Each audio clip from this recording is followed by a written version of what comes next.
Okay guys, welcome back to Builds Not Projects. For those of you that don't know me, my name's Spencer. This is my 89 Toyota pickup. It's 1UZ swapped. And I had a little bit of a clutch failure. I'm going to show you what happened with the clutch, and then I will show you putting it back together. I already took it all apart. I wasn't really expecting it to be this kind of an issue. I had expected it to just be a bearing issue or a bearing failure, which it kind of is along the lines of a bearing failure. But I will show you what happened and show you putting it back together.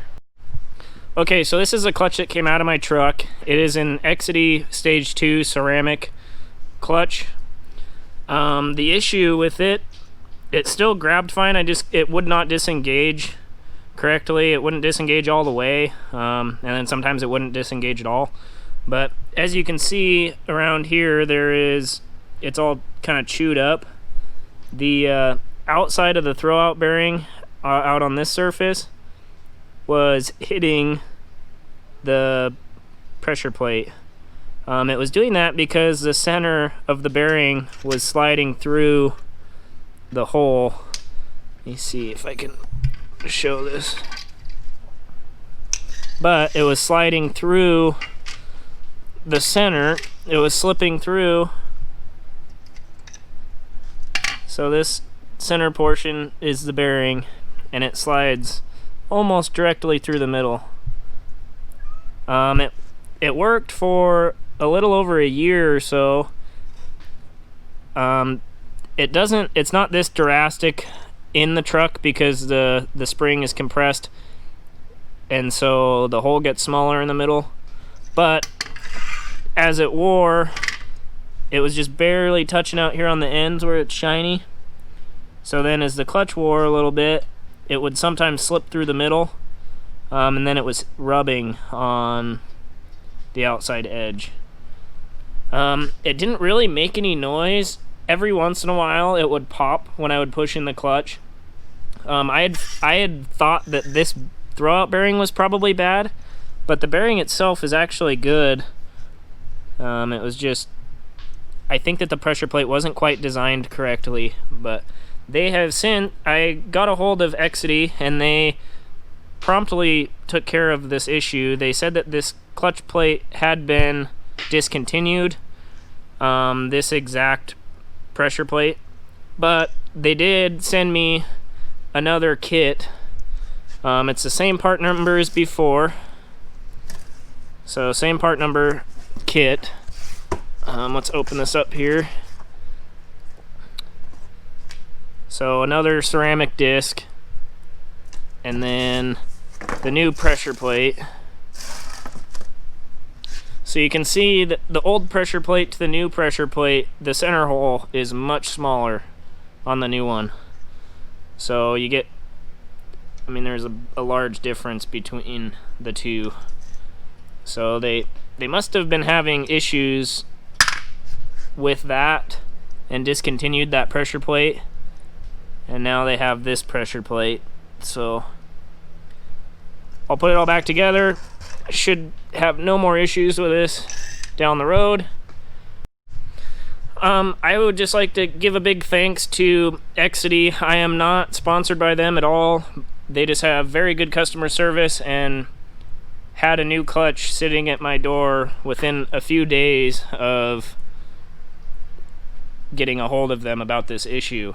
I just sent them pictures of the clutch and described what had happened, and they asked for mileage of when it was put in and mileage of when it was taken out, and then asked me a few more questions about the truck, and then they sent me another clutch once they got their numbers figured out.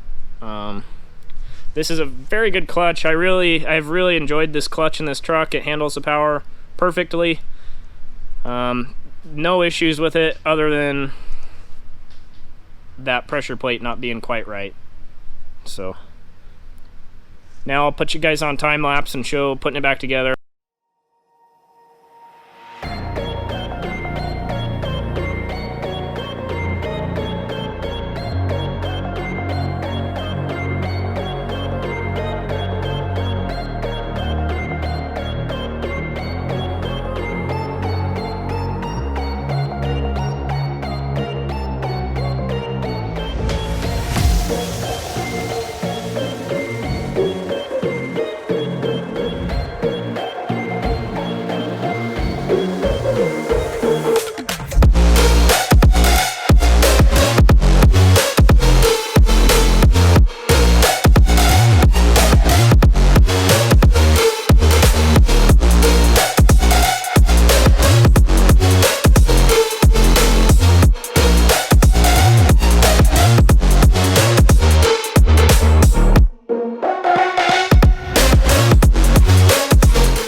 Okay, so here's where I'm at. I got the pressure plate put on. I used new bolts, new lock washers, and I also put a little bit of blue Loctite on them, just to make sure that they're not going to come out. The flywheel I had already previously installed. It was Loctited. The bolts were Loctited as well. The flywheel has ARP bolts in it.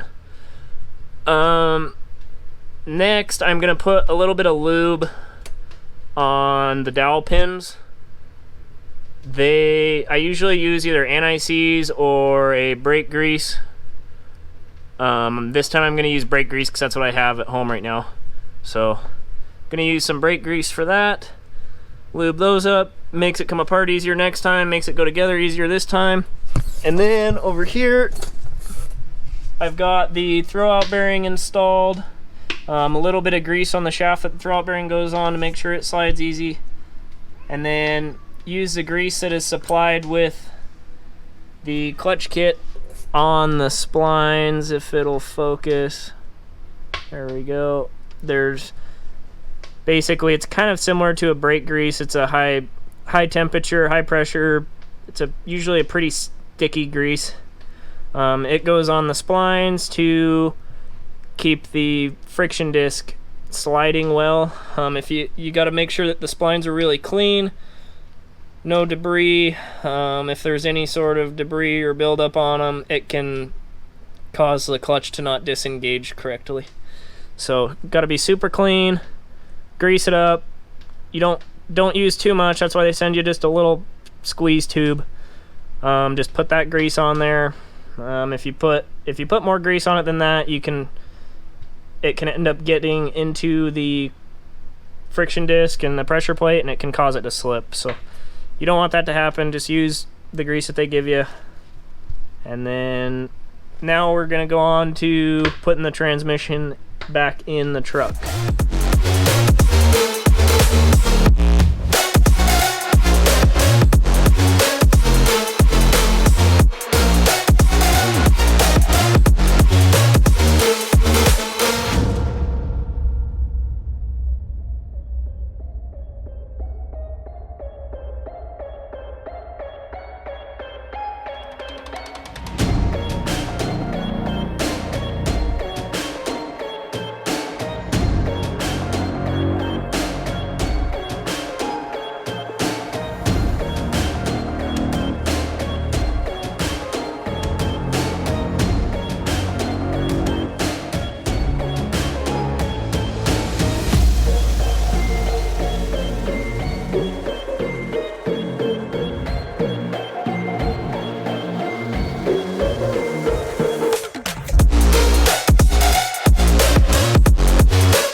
Okay guys, I got everything underneath all hooked back up again. Oh, except for this 102 sensor.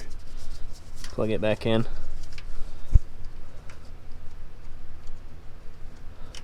Maybe, if I can do it with one hand.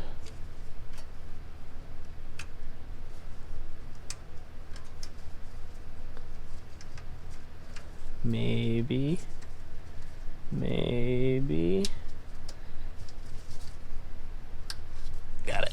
Got it. Alright, so everything's hooked up underneath now. Exhaust is all V-bands. They're all hooked up. Drive lines are both in.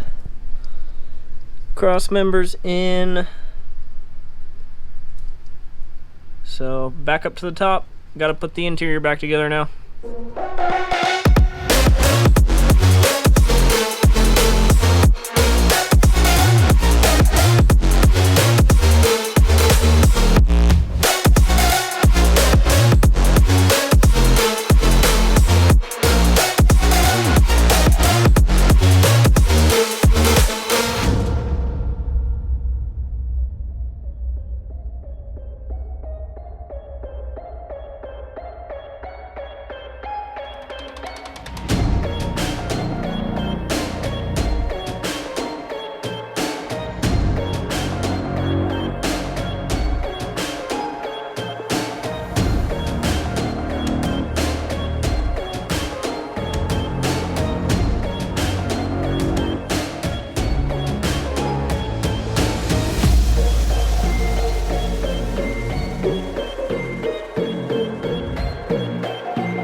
Okay, it's all put together, so let's see what happens.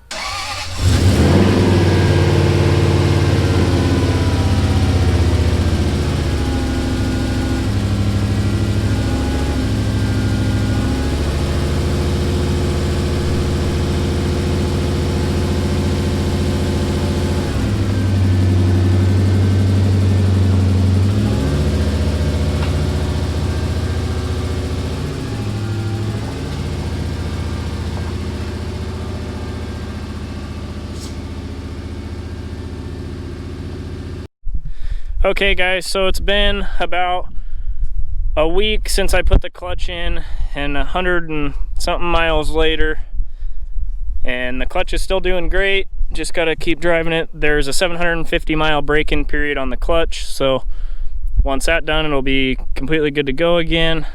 Thanks for watching this video. Hit the like and subscribe button if you already haven't. And I'll see you in the next one. There will be a new Odyssey video coming out in a couple weeks.